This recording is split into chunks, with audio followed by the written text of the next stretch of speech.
Yo, what's going on, guys? And I'm back here today. My Pitbull is in the frame. And we are talking about what to expect from the San Antonio Spurs this NBA season. Yes, I am back with this series. I did it last year. These are my preview predictions for the San Antonio Spurs. And let's get right into it. And before we start today's video, as always, guys, I want to hear your predictions. Spurs. I think they're a playoff team. I know a lot of Spurs fans will agree with me, and then there's a lot of Spurs fans that think they should tank and get another year in the lottery to continue to build this roster up.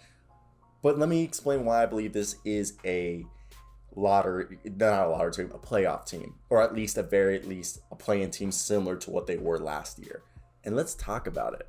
All right, I got a haircut so I don't look homeless anymore.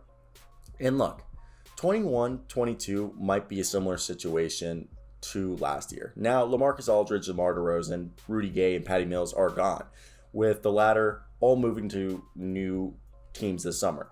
And the Spurs signed and drafted a bunch of new faces while returning with a bunch of familiar faces. And I think what was surprising were the few eye-popping moves the Spurs did, which was a sign and trade for Doug McDermott, and they brought back Bryn Forbes, who's now an NBA champion. They also drafted Joshua Primo, the youngest player in this year's NBA draft, which a lot of people, including myself, had him going in the mid to late first round. I had him going to the Nuggets at, I believe 24, and he ended up going in the lottery at 12. And look, he's probably going to be redshirted and just play the year with the Austin Spurs. Now, let's just talk about these rotations. So let's just start off with the point guard rotation. I believe the point guard rotation is going to be Dejante Murray, Bryn Forbes, and Tre Jones, with sometimes Derek White, but I believe Derek White's going to be probably the starting shooting guard for this team. If I had to truly believe, I think Derek White, I like the lineup of Derek White and Dejante Murray playing together. So I truly believe Bryn Forbes, who is a shooting guard, is going to be playing some point guard, but Tre Jones, who also impressed in the summer league, he's a guy who only played 7.5 minutes last year for the Spurs. But Bryn Forbes and Tre Jones, with a little bit of Derek White, will back up Dejante Murray, and I think that's going to be great. Dejante Murray is a guy who last year he averaged only almost 16 points, and he shot 31% from 3-on-3 attempts a game while shooting 45% from the field, and he doesn't get to the line much. He only had 2 free throws a game, but he had a 5.5 assists, 7 rebounds a game. This is a guy that I truly believe next year is going to take another jump and be close to a 20-point scorer and be averaging 7 rebounds, 7 assists a game. He averaged 1.5 steals. I believe he's going to again average 1.5 steals or closer to 2. He's one of the best defensive point guards in the league. So now, if we look over to shooting guard, I think the shooting guard position is going to be Derek White, being backed up by Lonnie Walker, who is, I think, going to be a Sixth Man of the Year candidate.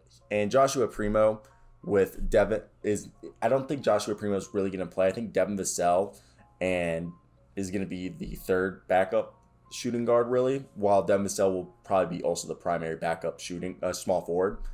And I look at this, the Spurs now suddenly have a perimeter-oriented team after averaging a league low 28.5 3-point attempts per game this past year, and they were the 24th ranked 3-point percentage make with 35%. Okay, so they might not be a top 10 team, but I think this is Gregg Popovich adapting. So with McDermott, Forbes, Derek White, Keldon Johnson, Lonnie Walker, Devin Vassell, this offers the Spurs an intriguing pairing and trios to utilize. Dejante Murray is there, but he really, again, it hasn't established shot. But I think this group should primarily take up the minutes at the 1, 2, 3 spots. Just all these guys with, Derek White, Forbes, and Dejante Murray mainly playing the guard spot, while Keldon Johnson, Lonnie Walker, Devin Vassell, and McDermott primarily can play the 2, 3, and Keldon Johnson and McDermott most likely can play the small ball fours. And whoever doesn't start offers a bunch of off the bench perimeter options as the 6th and 7th man roles, okay? And what I want to talk about now, so as I said, Devin Vassell, Keldon Johnson, there's also Chandler Hutchinson that they brought in, who is, he's still questionable, but maybe they can make him work. Chip Engelland make that 3-point shot work. Doug McDermott, Chandler Hutchinson, Keldon Johnson, and Devin Vassell will man the small forward position. And now before we start talking about the power forwards, I want to talk about these centers. The centers, I have a video now with about like 21,000, 22,000 views on Jock Landale. And this is where it gets interesting. Jokic Poeltl and Zach Collins. Jokic Poeltl's probably the fourth or fifth. He's top 5 defensive big man in the league. Jokic Poeltl, if you guys did not know this, averaged last year 1.8 blocks per game. Also, Derek White averaged a block a game last year. But yeah, so Jokic Poeltl averaged 1.8 blocks a game, basically 2 blocks a game. And look, Jokic Poeltl's a really good defensive big man. He's an all right rebounder, not much of a scorer. While you get Zach Collins, who's a stretch 5, who's, I believe, just okay. So, look. Sorry, my girlfriend called me abruptly, and you got to answer that when women call you. So, Zach Collins, I believe, could be better than Jokic Poeltl. Zach Collins is a guy that people forget because he's basically been injured for 2 years now. But Zach Collins, he's 7 foot with a 7'1" wingspan. He was the 10th pick of the draft. Okay, this is a guy that I truly believe, should be given a chance to see what he is. Look, this guy in 2019 shot 36.8% from 3. I know that was in only 11 games, and he averaged 7 points. And he's a guy that his career high was, 0.9 blocks. I think he can be almost as good. I think rim protection wise, he might not be as good as Jokic Poeltl, but I think he's a guy who can average 1.2 blocks per game. A guy who can average just as many rebounds a game, 8 rebounds a game, just like Jokic Poeltl. But I think he can be a 13-point scorer, stretching the floor and, offering, rim running. And then you get Jock Landale, who I believe is honestly the wild card. Look, Jock Landale was assigned by them, and he shot 38.4% from the 3-point range. And he's I think Aaron Baines, but maybe a little bit more athletic and a little bit more refined. And he shot 38.4% from 3 last year in the NBL, and I think he's going to be another guy who could be a really good, while Zach Collins shakes off the rust and works his way back from the injury. I think this is a team that, at the very least, should be chasing the 9th or 10th spot in the Western Conference playing games, but could really be 7th or 8th. And now another wild card is Alfree Kaminu, who is a multi-positional defender.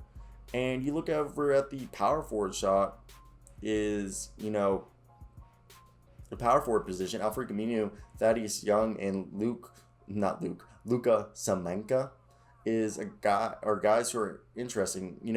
Thaddeus Young is great for the season, and I think he's going to be awesome, and he can be a small ball 5 for them. Alfree Kaminu, like I said, a multi-positional defender who can reassert his value, as he seems like he's being overpaid right now. And Luka can maybe show that because he's unproven, could fit into here. So either way, I think this Spurs team are going to be interesting 2021 to 2022, perhaps more than ever since this post-Kawhi Leonard's, because there's so much to uncover that's going to set up the future, and I think this team is going to be deep. So look, for this team to be successful, personally, I want to say that their pace, they've been increasing their pace to be more at the pace of the NBA, so they're not playing super slow ball. I think for this team to be successful, Dejante Murray needs to be close to a 20-point scorer. Keldon Johnson and Lonnie Walker both have to take jumps. I think Lonnie Walker, who has to become a 15 to 17-point scorer, Keldon Johnson has to, and Keldon Johnson and Devin Vassell both have to take jumps scoring. Keldon Johnson's already done it a little, but I think he needs to go a bit more. Derek White, I believe, needs to take a little jump scoring. Like Keldon Johnson averaged 12.8. I would like him to average 15, 16 a game. I want Lonnie Walker, who averaged 11, to be averaging 15, 17 a game. Devin Vassell averaged 5.5, so I want him to average like 10 or 12. Derek White averaged 15, so Derek White should average the same, or, at least 13 points. While Thaddeus Young, he averaged 12, 6 rebounds, 4 assists, and half a block a game, which if he can average that again, that's perfect. And Jokic Poeltl, if he can average, the same thing, 9 points, 8 rebounds, 2 assists, and 2 blocks a game, that's awesome, with Jock Landale and Drew Eubanks and Zach Collins backing him up. And then Doug McDermott also, I think, should come in. Doug McDermott and Keldon Johnson, Devin Vassell, if they can just combine the 3 of them for like 30 points a night, from the small forward position, while Lonnie Walker and Derek White offer 30 points a night combined from the shooting guard position. And then Dejante Murray drops 20. Then Thaddeus Young, Zach Collins, Jokic Poeltl, and, maybe Drew Eubanks, Thaddeus Young, Alfree Kaminu, those guys, they all offer a certain, maybe 20, 30 points. That's a team that averages like 100, 110 points a night. I think that can work. So let me hear your thoughts. I think this is definitely a playoff team that people should be looking into. So that's it.